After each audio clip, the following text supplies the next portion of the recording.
Guys, നമ്മുടെ സുഹൃത്തിന്റെ ഒരു പ്രേതാനുഭവമാണ് ഇവിടെ വിവരിക്കാൻ പോകുന്നത്. 100% 100% അനുഭവമാണ്. ജെന്യൂൻ ആയ കാര്യം. ജെന്യൂൻ ആയിട്ടുള്ള അനുഭവമാണ്. ഏത് വർഷമാണ് അത് നടക്കുന്നത്? അതൊരു കഴിഞ്ഞിട്ട് ഒരു 3-4 വർഷമായിട്ടുള്ള അവിടെ 4 വർഷം. കോവിഡിന് ശേഷം അല്ലെ? കോവിഡിന് ശേഷം 2022 ആ സമയത്തൊക്കെ അവിടെ സമയത്താണ്. പറഞ്ഞത് എന്തായിരുന്നു? അതായത് അന്നൊരു രാത്രിയാണ്, ഏകദേശം 2-2:30-3 മണിയുടെ അടുപ്പിച്ചുള്ള സമയം. അപ്പം അന്ന് യാദർശയായിട്ട് എനിക്ക് സാധാരണ ഈ മൂത്രമൊഴിക്കേണ്ട ഒരു സമയത്ത് എനിക്ക് അങ്ങനെ വരാത്തതാണ്. അന്നൊരു ആ സമയത്ത് മൂത്രമൊഴിക്കാൻ ഒരു ടെൻഡൻസി. ഞാൻ എണീറ്റു കഴിഞ്ഞപ്പോ അന്ന് നമ്മുടെ വീടിന്റെ ആ പുറകെ സൈഡിൽ പറഞ്ഞാല്, അന്ന് നമ്മളെ ഈ വീടിന്റെ പുറകെ സൈഡിൽ വർക്ക് ഏരിയ എന്ന് പറഞ്ഞ സാധനല്ലേ, അത് ഉണ്ടാക്കിയിട്ടില്ല. അത് ഉണ്ടാക്കി ഇങ്ങനെ പടുത്ത് വരുന്നുള്ളൂ. അപ്പൊ അവിടുന്ന് വെട്ടം ഇട്ട് കഴിഞ്ഞാൽ നമ്മളെ ബാത്റൂമിന്റെ ആ ഭാഗത്തേക്ക് വെട്ടം കാണൂല. അപ്പൊ നിന്റെ പുറത്ത് ബാത്റൂമാണ്? പുറത്ത് ബാത്റൂമാണ്. അപ്പൊ സുഫിയാന്റെ വീടിന്റെ ആ സൈഡും എന്റെ വീടിന്റെ ആ ഭാഗത്തും അതിന്റെ ഇടയിൽ ഉണ്ണിയേട്ടന്റെ വീട്ടിലേക്ക് പോണ ആ ഗ്യാപ്പും കൂടെയാണ് വഴിയാണ്. അപ്പൊ ഓൾറെഡി അവിടെ ഈ സാധനം പോക്കുണ്ട്, വരുത്ത പോക്ക് എന്ന് പറയുന്ന സാധനം ഓൾറെഡി കിടപ്പുണ്ട്. അതെനിക്കറിയാം, പക്ഷെ അത് ഇങ്ങനെ പറച്ചിൽ മാത്രം. അന്ന് എനിക്ക് ഈ സാധനത്തിലൊന്നും വിശ്വാസമില്ല. അതുകൊണ്ട് തന്നെ ഞാൻ അന്നും വിശ്വസിച്ചിട്ടില്ല. ആ സംഭവം നടക്കുന്ന സമയം വരെ ഞാൻ വിശ്വസിച്ചിട്ടില്ല. അപ്പൊ ഞാൻ ആ ഭാഗത്ത് വന്ന് മൂത്രം ഒഴിച്ചു. അപ്പം ആ സമയത്ത് എന്റെ കയ്യിൽ ഫോണില്ല, വെട്ട ആ ഭാഗത്തേക്കില്ല, ഒന്നുമില്ല. ഞാൻ അവിടെ മൂത്രം ഒഴിച്ച് ഇങ്ങനെ ഇരിക്കും. കാരണം നമ്മൾ അശുദ്ധിയായിരിക്കുന്ന സമയത്ത് നമുക്ക് ഈ സാധനങ്ങളൊക്കെ നമ്മുടെ ദേഹത്തോട്ടാണെങ്കിലും അല്ലെങ്കിൽ നമ്മുടെ കൂടെ ആണെങ്കിലും ഒക്കെ വരുള്ളൂ. നോർമൽ അല്ലാത്ത സമയത്തൊന്നും ഈ സാധനം വരൂല. അതുകൊണ്ടാണ് ഈ ഗർഭിണികളൊക്കെ ഈ 6 മണി സമയത്തൊന്നും പുറത്തിറങ്ങരുത് എന്ന് പറയുന്നത്. പിന്നെ ഈ പീരിയഡ്സ് ആവുന്ന സമയത്തൊക്കെ, ആ സമയത്തൊക്കെ സ്ത്രീകളായാലും അശുദ്ധിയാണ്, ആണുങ്ങളുടെ കാര്യത്തിലാണ് അശുദ്ധിയാണ്. ഞാനും ആ സമയത്ത് അശുദ്ധിയായിട്ട്. അത് നിനക്ക് അപ്പോ അറിയില്ല? ഇല്ല, ആൾക്കാർ ഇല്ല. പിന്നീടാണ് എനിക്ക് മനസ്സിലായത്. അങ്ങനെ ആ സമയത്ത് ഞാൻ അവിടെ ഇരുന്ന് മൂത്രം ഒഴിച്ച് കഴിഞ്ഞ് ഞാനിങ്ങനെ അകത്തേക്ക് കേറുന്നത് വരെ എനിക്ക് ഓക്കെയാണ്. അതായത് പക്കാ നോർമൽ മൈൻഡാണ്. അപ്പൊ ഞാന് ഒരാളിങ്ങനെ വന്ന് എന്റെ കൂടെ ഇങ്ങനെ കേറി വന്നപ്പം ഉടലെല്ലാം എന്റെ ഉമ്മാന്റെ ശരീരം. അതായത് പക്ക എന്റെ ഉമ്മ എങ്ങനെയാണോ അതുപോലെ മുഖഭാഗം മാത്രം തലയോട്ടൊക്കെ ഇങ്ങനെ ഉള്ളിലോട്ട് ഇങ്ങനെ പൊട്ടഞ്ഞ് കറക്റ്റ് എന്താ പറയാ, ഒരു ഭയപ്പെടുത്തുന്ന ഒരു രൂപം.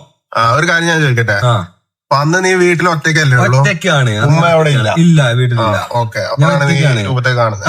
അപ്പൊ ഞാൻ എന്റെ റൂമിൽ കിടന്ന് എന്റെ കട്ടിന് കിടന്ന സമയത്ത് ഈ സാധനം ഹാളിലാണ് കിടക്കണേ. അപ്പൊ എന്റെ മൈൻഡില് എന്റെ ഉമ്മയാണത്. ഞാൻ ആ സാധനം അവിടെ ഇല്ലാത്ത കാര്യം നീ അപ്പൊ ആലോചിച്ചില്ല? കാരണം നമ്മൾ നോർമൽ മൈൻഡ് അല്ല.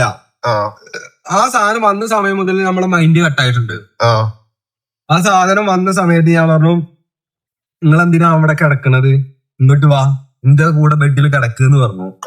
അങ്ങനെ പുള്ളി ആ സാധനം വന്നു എന്റെ ബെഡിൽ കിടന്നു. ബെഡിൽ കിടക്കുന്നതിന്റെ മുമ്പ് പറഞ്ഞാല് നല്ല ചുവപ്പ് പട്ടുടുത്തിട്ട്, അതായത് നമ്മുടെ ചോരയുടെ കളറുള്ള പട്ടുടുത്തിട്ടുള്ള ഒരു ശരീരം.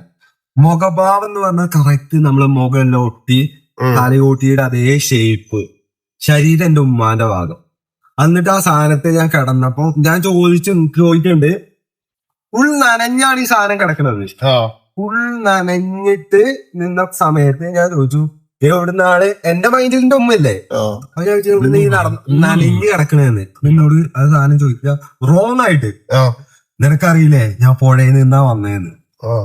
അപ്പൊ ഞാൻ ആ സമയം വരെ എനിക്ക് ഓക്കെ ആയിരുന്നു, അതായത് എല്ലാം കൊണ്ട് ഇതായിരുന്നു എന്റെ ഉമ്മാന്റെ മൈൻഡ്. പക്ഷെ അവിടെ വന്നപ്പോ എന്റെ മൈൻഡ് കട്ടായി.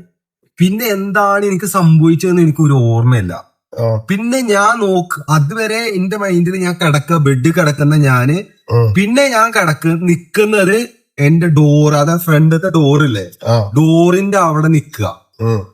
അതിന്റെ സമയത്ത് ഞാന് നമ്മുടെ മതപരമായിട്ടുള്ള കുറച്ച് കാര്യങ്ങളൊക്കെ ആ സമയത്ത് ഞാൻ ചെല്ലിപ്പോയി. ഈ ആയത്തുൽ കുർസി എന്നൊക്കെ പറയുന്ന സംഭവം ഉണ്ട്. ആ സാധനമൊക്കെ അന്ന് ചെല്ലിപ്പോയത് കൊണ്ടാണെന്ന് എനിക്കറിയില്ല. ആ സമയം വരെ എന്റെ മൈൻഡിൽ ഈ സാധനം ഉണ്ട്. അത് കഴിഞ്ഞ ശേഷം എനിക്ക് അതിന് ഓർമ്മയില്ല. പിന്നെ ഞാൻ നിൽക്കുന്നത് ഡോറിന്റെ അവിടെയാണ്. ആ സാധനം അങ്ങ് പോയതിന് ശേഷം ഞാൻ ഫുൾ ഫ്രീസായി.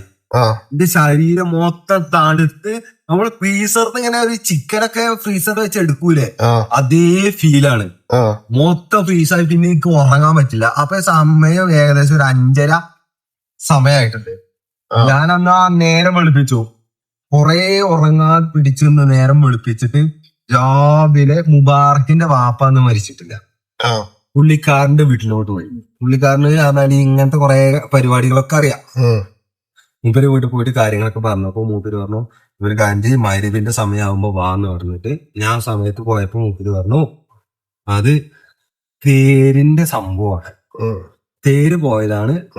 ആ സമയത്ത് എന്നെ പേടിപ്പിക്കാൻ ഉദ്ദേശിച്ചിട്ടില്ലത്. ഒരു പക്ഷെ എന്നെ പേടിപ്പിക്കാൻ ഉദ്ദേശിക്കുകയാണെങ്കിൽ എനിക്ക് മെന്റലി പ്രോബ്ലം വരും. ഇനി അല്ലാത്ത പക്ഷം എന്നെ എവിടെയെങ്കിലും കൊണ്ടുപോയിടും. അതായത് വല്ല കുഴിയിലോ പുഴയിലോ തോട്ടിലോ എവിടെയെങ്കിലും കൊണ്ടുപോയിടും. ഇത് രണ്ടും എന്നെ ചെയ്തിട്ടില്ല. അപ്പം അതുകൊണ്ട് തന്നെ ഇനി ആ ഒരു പ്രശ്നം വരാതിരിക്കാൻ പുഴയിലുണ്ടാവും നായ്ക്കരിമ്പ് എന്ന് പറയുന്ന ഒരു സാധനം. ഈ സാധനം വീടിന്റെ 4 സൈഡിലും കുത്തിവെക്കാൻ പറഞ്ഞു. അങ്ങനെ 4 സൈഡിലും കുത്തി വെച്ചു. ഇന്നും എന്റെ വീട്ടിൽ ആ സാധനമല്ല, പക്ഷെ സുഫിയാന്റെ വീടില്ലേ, എന്റെ വീടിന്റെ ഇപ്പുറ സൈഡ്, ആ വീട്ടിൽ ഇപ്പോഴും ആ സാധനം എപ്പോഴും ഉണ്ട്. ആ സാധനം അവരിതിനു ശേഷം വെച്ചാണ്, അതിനുശേഷം വെച്ചാണ്. കാരണം അവർക്കറിയാം അത് അക്കരമ്പലത്തിൽ നിന്ന് ഇക്കരേക്ക് പോകുന്ന ഒരു സംഭവം ഉണ്ടെന്ന് ഓൾറെഡി അവിടെ എല്ലാവർക്കും അറിയുന്ന കാര്യം. പക്ഷെ നമുക്ക് അന്ന് അത്തരം വിശ്വാസവും കാര്യങ്ങളും ഒന്നും ഇല്ലാത്തതുകൊണ്ട് തന്നെ നമ്മളെ നെവർ മൈൻഡ് ആക്കി എടുത്തുള്ളൂ. പക്ഷെ നമ്മുടെ ലൈഫിൽ അത് യാഥാർത്ഥ്യമായപ്പോ എനിക്കന്ന് വിശ്വാസമായി സാധനങ്ങളൊക്കെ ഉള്ളതാണ്. പക്ഷെ അത് അന്ന് എന്നെ പേടിപ്പിക്കാൻ ഉദ്ദേശിച്ചിട്ടില്ല. അതായത് പേടിപ്പിക്കുന്ന ലെവലാണെങ്കിൽ ഞാൻ ഈ സമയത്ത് ഇങ്ങനെ ഒന്നും സംസാരിക്കില്ല. മെന്റലായിട്ടോ ഇങ്ങനെ അല്ലെങ്കിൽ വേറെ എവിടെയെങ്കിലും വല്ല കാട്ടിലോ കൊന്തയിലൊക്കെ കിടന്ന് ഒന്നേനെ കൊന്നിടും, അല്ലെങ്കിൽ വേറെ എന്തെങ്കിലും അവസ്ഥയിലേക്കൊക്കെ. പിന്നീട് അങ്ങനത്തെ അനുഭവം ഒന്നും ഉണ്ടായിട്ടില്ല. പിന്നീട് ഇതുവരെ അങ്ങനത്തെ അനുഭവം ഉണ്ടായിട്ടില്ല. പക്ഷെ ഇതൊക്കെ യാഥാർത്ഥ്യമാണ്. നമുക്ക് ലൈഫിൽ മനസ്സിലാവുമ്പോഴേ നമുക്ക് അതിന്റെ ഇതറിയുള്ളൂ. അതുവരെ നിനക്ക് അങ്ങനത്തെ കാര്യങ്ങളൊന്നും വിശ്വാസമില്ലായിരുന്നു? ഇല്ല, ഒരിക്കലും ഇല്ല.